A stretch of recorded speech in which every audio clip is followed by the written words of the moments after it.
we hope that you will be joining us subsequent Thursdays. It's a great time to get together as women. Sometimes we do invite men to join us as well. So we're open. We're open to guests and ideas and everyday issues that affect us. Now, let me give you a little bit of a history about Humanity Chats. I'm the author of Same Elephants and the Shimmigrant. Yes.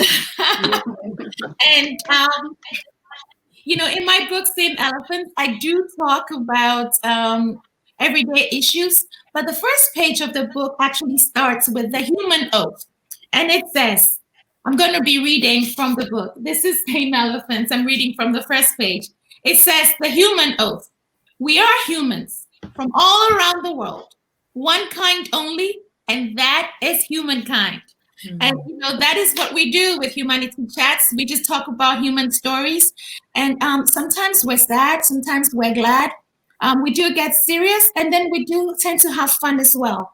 To open this up today, I just wanted to share a book that I read this week that I would like to recommend for you. It's called The Intentional Inclusionist. Mm-hmm. This is a book by Dr. Nika White. Intentional Inclusionist. You can find it in your local bookstore, or go to Amazon, or go to bookshop.org. And it's a very small, it's a very powerful book. It's an easy read. I believe that I finished it in less than 2 hours. And in the book, Nika starts by saying that all leaders should have an interest in creating a society where all people are accepted and treated equitably. And that is what we're doing today. Today we are celebrating these dynamic women on the screen. On I believe it was May 16th, the Business Professional Women of South Carolina had its annual conference. And these women, very accomplished, myself included, were honored. We have here Dr. Araceli Hernandez Laroche, who was named the South Carolina Career Woman of the Year. If you're sitting behind your computer or your phone, you could just give her a little clap. Yay, yay, yay. Thank you. Araceli. Yes, Araceli is a dynamite woman. She is a professor with USC Upstate. She is involved with the Hispanic Alliance. She does so much. She actually has 2 books coming out. Yes. And so I can't wait to have her back on the chat to talk about her books. Dynamite woman. I'm very thankful to Dr. Hernandez Laroche, because my first book, The Shimmigrant, she actually got it to be, she actually got the University of South Carolina Upstate interested in my book, and had Dr. Godfrey invite me to speak to a class, and the Women for Gender Studies were very supportive. But we had a great turnout. It was a preface read, and I am so grateful to Araceli. That's the power of connecting people and networks. Thank you so much, Dr. Araceli Laroche. Yes, and next we have Susan Lee. Susan, I'm trying to work this thing so that I can click on Susan's description. Yes, there it goes. Look at the bottom, the scrolling. It says Susan is the immediate past president of BPW South Carolina. She is an amazing woman. I mean, this woman works so hard. She is diligent. Yes. She won that conference like a pro. I mean, she had the conference on Zoom because the original plans had to be canceled because of COVID-19. Oh, she had her agenda. She had the awards. She did an excellent job. And if you don't mind, you can visit marjymarch.com, which is my blog, and there is Susan's bio, a beautifully written bio. And she is amazing. She has reached out to so many. She is a therapist. Her website is a link to her listing is there. She could support you. Please look on that website. learn about Susan because she is a woman to know and she has a great heart. And next to Susan, we have a woman who has just made history in Yay. South Carolina. Yes, yeah. Now, Lekesa Whitner is the first African American president of the BPW. She is shattering those glass ceilings. Yay. That is so amazing. We are so proud of her. And this is the 101st year of the Business Professional Woman of South Carolina. And I must say, I joined this year, but it's about time we had an African American president. Don't you think so? Yes. Oh, absolutely. Absolutely. Thank you so much. That is when I learned that Lekesa was going to be the president, I was so excited because I have met her in different circles. She was actually, this woman likes to be a lot of firsts. She was actually the first African American woman to run for mayor in the city of Spartanburg. Am I right? Yep. Oh my goodness. You are right. And she does so much. That bio is on the marjymarj.com blog. Check her out. I mean, she has a nonprofit. She is involved with different civic organizations. She serves on boards. She gives of her time. This woman is a doctoral candidate with Liberty University. Talk about educated. Yeah. I got a lot of respect for you. She has an MBA. I mean, oh my goodness, she is learned. And so we're here to celebrate all these women. And yours truly, my name is Marjy. That's my pen name. My actual name, I don't know which one is my actual name anymore. It's Marjorie Boafo Appiah. And yours truly was also named this 2020 South Carolina Woman of Accomplishment. Bravo. Yes. Thank you so much, guys, for this honor. That was totally unexpected.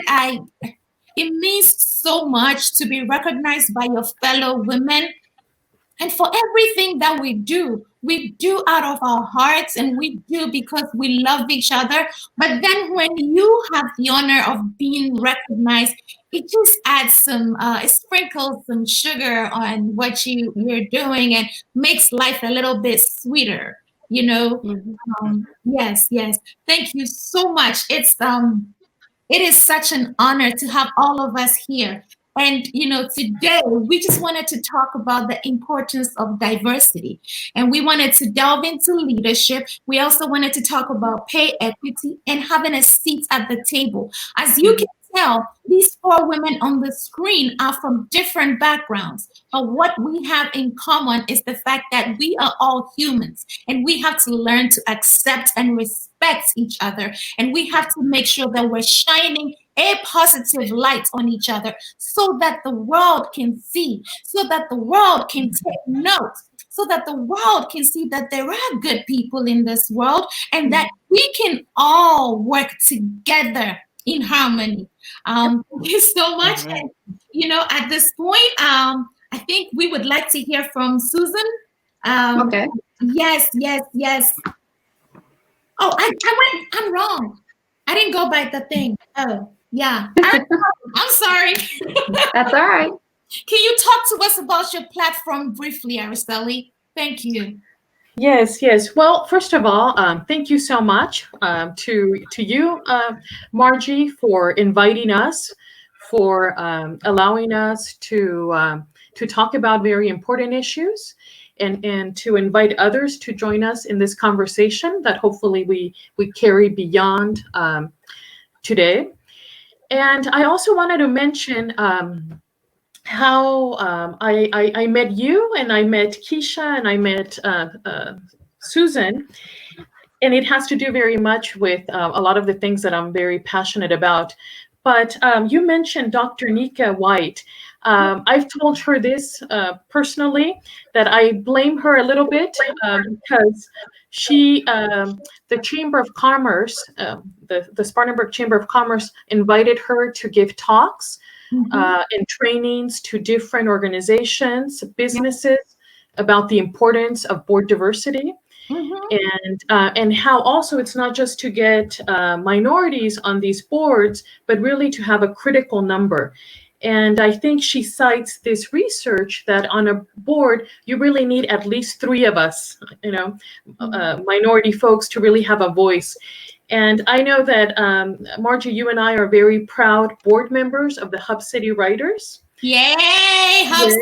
Right? Wonderful organization. Please donate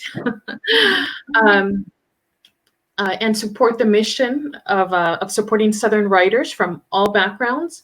But I know that when I see you on Mondays, the 3rd Monday of the month, I always have to add extra time because we're there for an hour, but I'm really there for 2 hours with you because we have so much to say and so many ideas.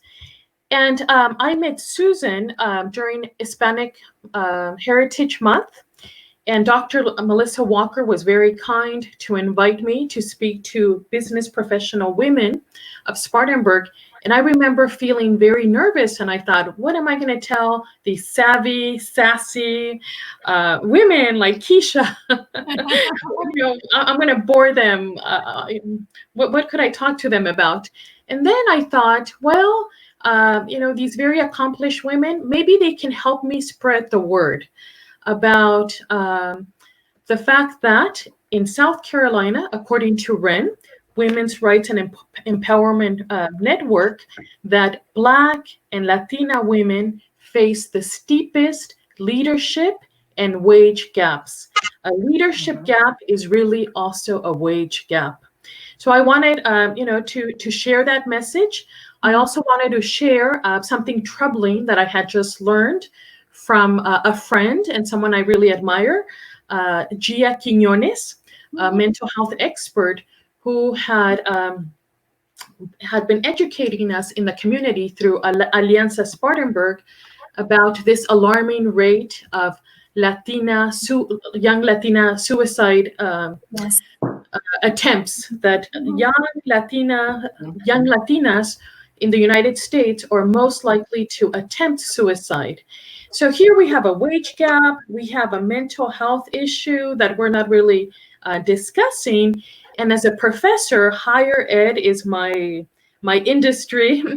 I feel that we could, do a lot better in increasing the representation of African-American, Latinx, Asian professors in higher ed to reflect more our student population. And I do have one wish, and I wish that more boards of universities and more the trustees of universities in South Carolina and beyond, that they also heed Dr. Nika White's advice of, if you want to be more relevant, you have to include more women like us. So that's, I can go on and on, but for now, that's what I would like to share as a platform. Well, and to quote Dr. White, she actually says that our differences make our world beautiful and powerful. Because I see the world through a different lens from how you see the world, Araceli, and from how you see the world, Susan and Keisha. And so when we put our resources together, we're going to be able to handle whatever task is in front of us through the different lenses, and we're probably going to have different strategies and maybe even accomplish more. And so that is very right. That board diversity is important, and having representation everywhere is important. I'm actually I'm so big on representation that sometimes I try to bite my tongue a little bit, because whenever I'm sitting in a room and someone is speaking my opinion, it looks like I can't stay away from the word diversity or representation and how it matters. And it's I'm that person, and I will tell the truth. I'm that person that has a Black Santa in her house, a Black angel as a tree topper. Because for me, I had a Black Santa because I was going out to get the Santa gifts, and so I wanted my child to see that, somebody like me kind of got you those gifts. And another thing is sometimes people say they don't see color, and I am not that way. I do see color. I appreciate color. As much as I know that representation matters and I am pro-Black, I'm also accepting of other races and what they bring to the table.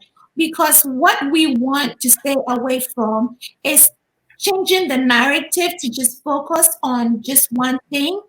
And with that, we're going to marginalize others, because we want to bring everybody onto the table so that we can fight the systemic discrimination and racism that is going on. So thank you so much for highlighting that, Araceli. Now, Susan, Yes. we're coming to you next. I mean, you've done a wonderful job with business professional women. I'm so impressed by you. You bring great speakers to your programs. I know you had Judge Erica McJimsey. You had the Honorable Hope Blackley Logan.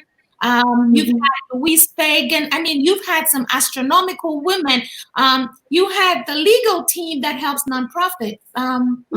Susie Cole and Andrea Moore with the Village Hub.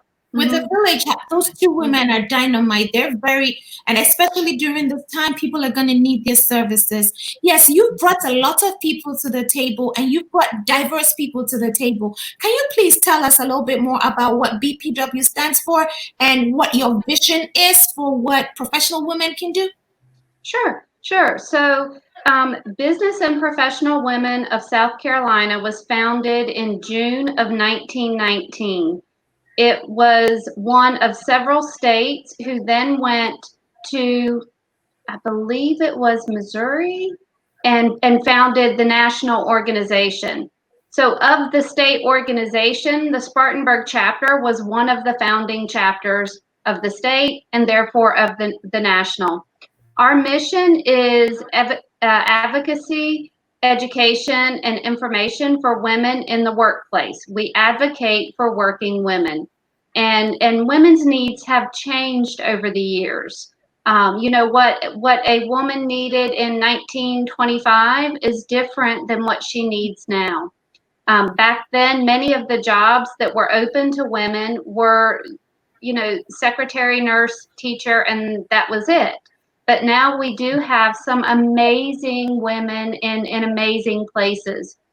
I remember when I first went to a BPW Spartanburg meeting, and I looked around the room, and there was the lovely Julia Lyons. There was Sue Schneider with Spartanburg Water, Barbara Barnes, Anita Bowles, Kathy McCabe, just some amazing women. And I was there as a scholarship recipient because they awarded me a scholarship to help with finishing my college degree. And I looked around the room, and I looked at these women that were successful and treating each other so warmly, and I thought, that's what I want. So as soon as I finished my undergrad and master's, I started giving back with service and leadership positions. And so I've been serving at the state level for 4 years, in a couple different positions. And one of the things I came to realize was if we continue to do things the way we always have, we are going to continue to wane in membership. And that we needed new growth, new leadership. We needed to think about what are women's needs today, and what's the best way to do that. So when a previous person stepped down as president-elect, the way that position was filled at the time is the president appoints. And so I approached Lekesa, and I had a very candid conversation about what I saw as the organization's need. I thought then, and I still believe, that she is the person that can do that. And she has a motto that I've cited a couple of times that I think sums it up. You can grow the city if you build the people. Yes. I may have mangled it a little. Yeah. All right. Yeah. If You can build I a city. You know what I mean. Yeah, we do. But so she served for 2 years now as president-elect, and she has done so with grace and strength, and sometimes been the lone voice. And I have seen her navigate those situations, and I'm very excited for her and what she brings to this organization. While the pandemic and the quarantine are not anything any of us would have ever planned, it is something that forced change on this organization. And so we did move to a virtual meeting, and we had to do some one-on-one training with how to get on Zoom and all of that. But we did it, and now that we've done it, it has opened the door. Tomorrow night we're having just a social hour where we can get to know each other, even though we're still, many of us may still be staying home. So change is happening, and I'm excited. Wow, wonderful! You must be very proud of how you've served this organization diligently, and 4 years of your time is no joke, because I know you have other things on your plate, and I know that you're a development officer for Emerge Therapy, which is very big on mental health. I have seen some of the messaging that Emerge has sent out during this pandemic, and I really want to say thank you to you guys for, for being there for our youth and for being there for everybody who has struggled, because these are hard times for even the strongest and the bravest. And so thank you. Absolutely. And I will say, since you mentioned Emerge, when we talk about the importance of diversity and inclusion, what we also mean is the impact of marginalization and oppression. And what we see with people who are marginalized and oppressed, we do see the mental health issues. We do see the struggles. And so I'm very grateful. I went through the Converse College Marriage and Family Therapy program. We have an excellent course on cultural competency. And through that course, I was first introduced to Speaking Down Barriers and Marlanda Dekan. And that course and that woman absolutely changed what I saw in myself and in others. And so since then, I do strive, as Nika White put it, not just diversity and inclusion, but perspective. So I'm widening my perspective so that I can include others. Now, thank you. Thank you for widening that perspective. And I know I have to come to you, Keisha, but I just had to say something about Araceli. When you talk about the importance of cultural diversity, back in the day, I used to hear people always refer to Hispanics as from Mexico. But that people need to understand that, when we talk about South America, we're talking about several countries. Would you care to chime in on that, Araceli, before we get to Keisha? Yeah, absolutely.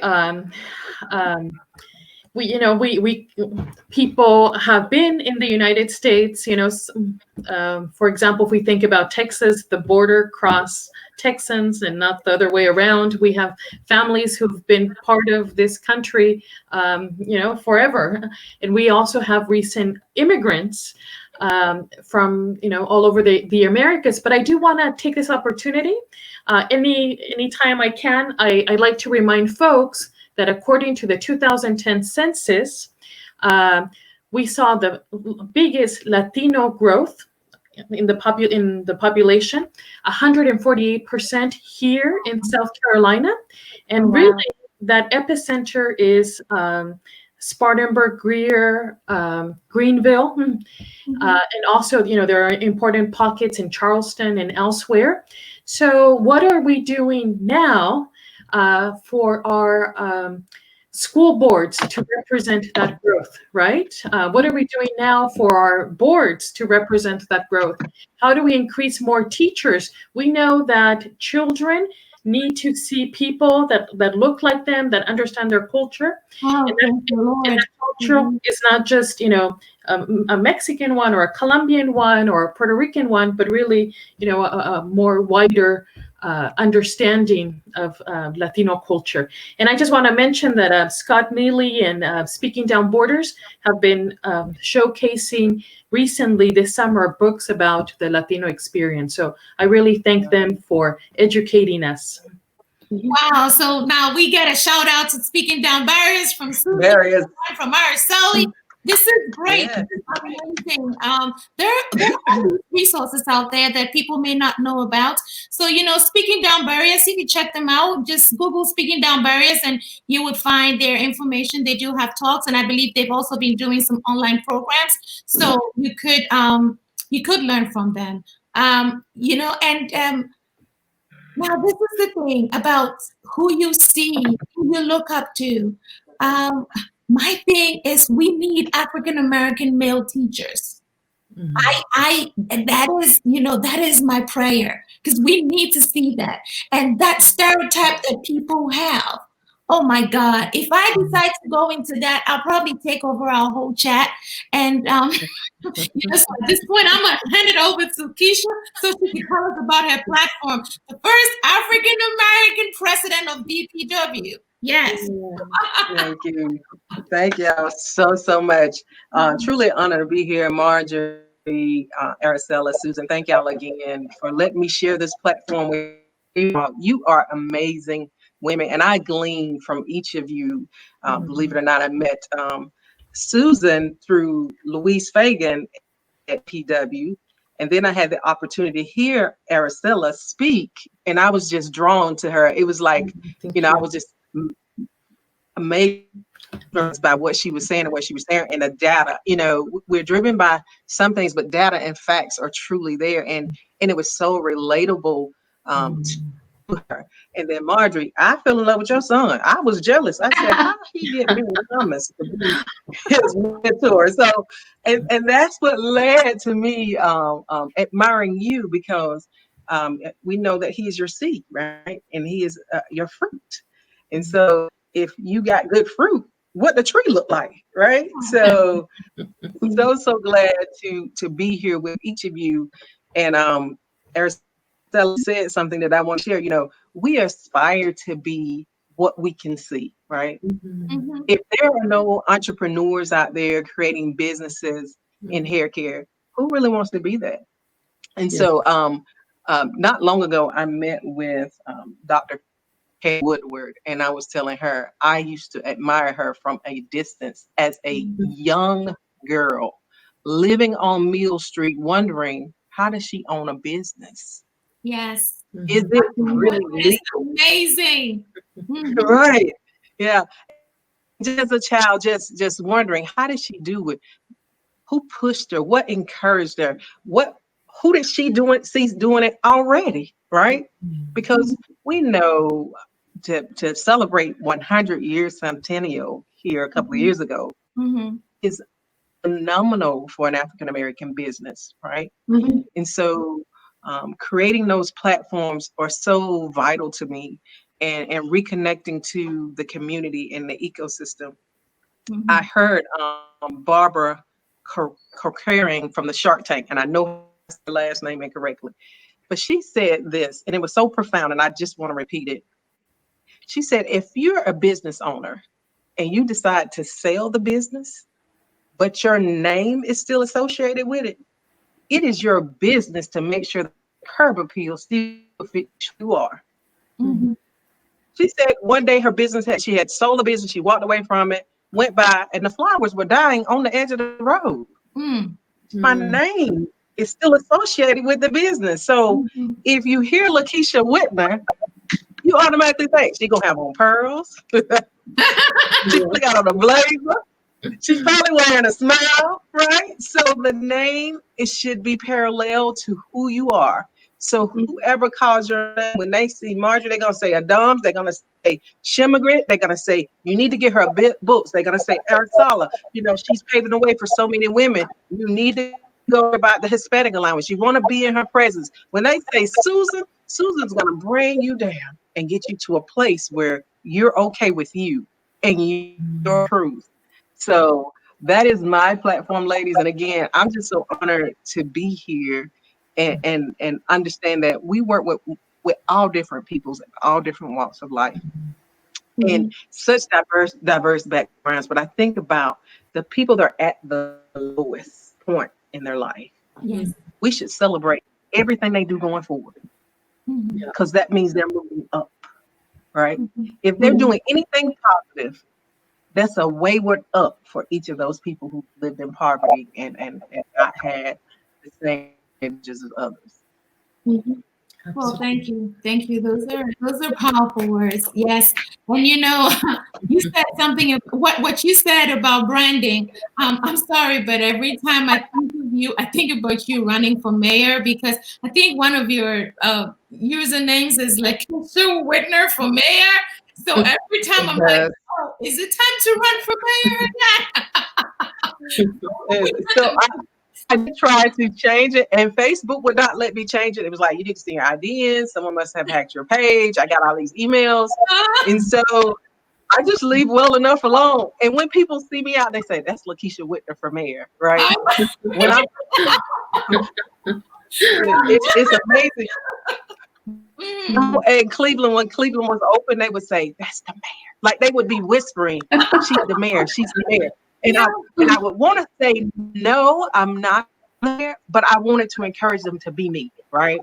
I want you to be the next mayor is what I would say. I want you to be the next mayor. You can be the next mayor, right? And so if they saw me, it did something to their posture. They would stay in line. You know, it gave them a sense of pride. So if that's what it is, if you build the people, you can grow the city. Amen to that. Amen to that. Yes. And talking about growing the city, Araceli, would you mind expanding your you were talking about pay equity. Would you mind expanding on that a little bit for us?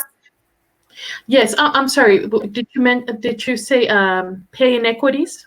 Yes. Yes. Yeah, actually, I have this these very powerful statistics from Women Rights and Empowerment Network, REN. And you know, when I first read this blew me away. And this is for South Carolina. And just to show you what pay inequities not only do for a woman, but also for her family. So, for example, in a 40-year career, a white woman in South Carolina, on average, is going to miss out on $300,000, more or less. An Asian American woman is going to miss out on $600,000, and a Native American woman more, around $750,000. But a Black woman, $800,000, and a Latina woman, almost $1 million. And that's for South Carolina. But I was doing a little bit of research, and in Washington, D.C., we're talking about $1.5 million for Black women. And every single year, I think Susan also draws our attention to this, the website Equal Pay Today and Latina Equal Pay Day. So there are different days in the year where we're drawing attention, storming social media to really bring light to this. So I want to ask why? Why do we have these wage gaps? And one thing that I'm trying to work with, I have a project. It's too long, and we only have 20 minutes here, but I want to work on helping leaders expand their perception of talent so that they see us as talent. And I feel that some leaders really need to labor on that front because we're missing out on innovation, we're missing out on networks, we're missing out on creativity, we're missing out on so much when when we don't have that seat at the table. I don't know, Susan, if you'd like to mention what BPW does to draw attention to this. And yes, and Susan, if you would like to mention how to ensure that we do have the seats at the table, and also to bring the men on board, because we cannot have pay equity without men. Yeah, absolutely. So the statistics that Araceli was mentioning come from Equal Pay. I think it's equalpayday.org. And what they do is they look at what the average woman earns and they compare it to the average man for comparable work over the course of a year. And how far into the next year does that woman have to work to earn the same as the man? Now, in theory, in an ideal society, that would be December 31st of the same year. They would earn the same amount for comparable work, comparable backgrounds. But the this year was the first day, Equal Pay Day was celebrated March 31st. So it's moved up. The last few years it's been at the beginning of April, but we've now moved up to March 31st. So the average woman has to work 3 full months to make the same amount of money for comparable work as a man. And this is just not taking race into consideration. When you factor in race, that's the average for white women. The average for African American women, I haven't looked at it recently, so this is off the top of my head, is in August. The average for Araceli, I can't remember which one, whether it's Hispanic women or Native American women, is all the way in November. Hispanic women. Hispanic women. Wage gap. Yes. I think you have a little echo. You have a little echo. Me? It might be an audio setting. Let me see.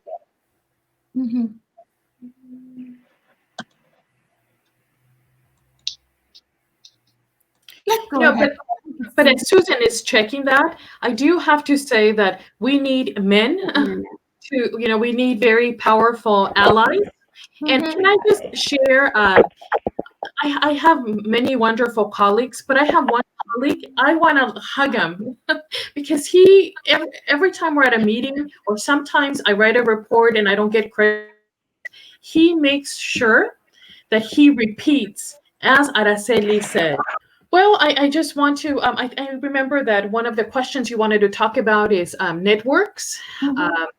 And I just wanted to mention that it's so important to reach out to different groups around town who are doing really great stuff. People tend to associate me with Alianza Spartanburg. I just want to make an invitation to everyone watching that you can connect with us. Look us up on Facebook, Alianza Spartanburg. It was founded by Dr. Laura Barbas Roden. We have a great steering committee and a lot of members who come from the community. And we help connect people with different initiatives that are happening in town. And I just want to thank you, all women, Keisha, for reaching out to me, having lunch with me, sharing great wisdom, and including me in your network, Susan and Marjy. I admire you greatly, and I hope that we continue to support Humanity Chats moving forward. Oh, thank you. Susan. Yes. Thank you to Marjy for this invitation. And these are 3 other women that I admire greatly and have learned a lot from. One of the things that I've learned from my mental health training is that oftentimes how people behave is really more about them and what's going on inside of them than it is about the other person or their surroundings. So, to really be able to build better human relations, we also need to work on our own issues within ourselves. Yeah,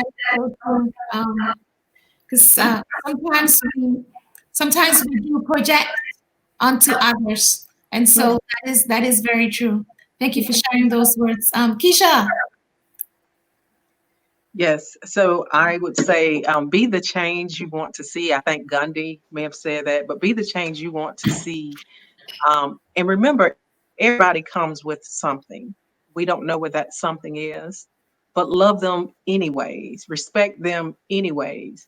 Just because they do it differently doesn't make it wrong as long as you get the same end results. And ladies, I thank you so much for today. Again, I can piggyback off of Susan's words. You all have given me something to glean from, and I just want to be like you all when I grow up. Wow, this thank you, Keisha. This has been wonderful. I'd like to once again congratulate Araceli, Dr. Araceli Laroche, on being named Career Woman of the Year, and we're very proud of you. And I want to congratulate Lekesa again for being the first African American president for BPW. I'm looking forward to great things because I just joined you guys, and I know you're going to move this organization forward. And Susan, thank you for being a trailblazer, for getting this started. I have enjoyed getting to know you, and I'm looking forward to networking with you. You have dropped some nuggets on us today, and this is amazing. Guys, I want to tell you about next week. Next week, we're going to have a dynamite woman who was the first CEO of a telecommunications company in Ghana, West Africa. Her name is Lucy Quist. She is the author of The Bold New Normal. And she's going to be speaking to us. But since she is on Ghanaian time, we're gonna run 2 shows because she has to come during an earlier slot. But she is a powerful woman. She's been working as a managing director with Morgan Stanley in London. And she's just dynamite. She's all things STEM, promotes girls in STEM. And so I invite you to join us. And at our regular time at 7 p.m., we're going to have Robin Hassel-Farrell and Sabrina C. Richardson come talk to us about mental health. These are crucial times. And Robin just came up with an app, I believe, that is being used by institutions. So she will tell us about Sharpen. And it's, I think it's going to be a great time. Tell your friends about it. Let's get together. Let's celebrate each other. Let's talk about issues that apply to us. Let's work on making humanity better. Thank you so much, viewers, for joining us. This means a lot that you take the time out of your Thursday evening to talk to us and break bread with us. I wish I had a glass of champagne to raise a toast. I have a mug, and so hey, salute everybody. Have a good night. And we don't have glasses. Susan, you're the author now, baby. Oh yeah, salute everybody. Cheers. This is Humanity Chats with Marjy, the one and only. And I will see you next week. Thank you. Yes. Bye, y'all. Thank you. Thank you. Thank you. Bye. Thank you.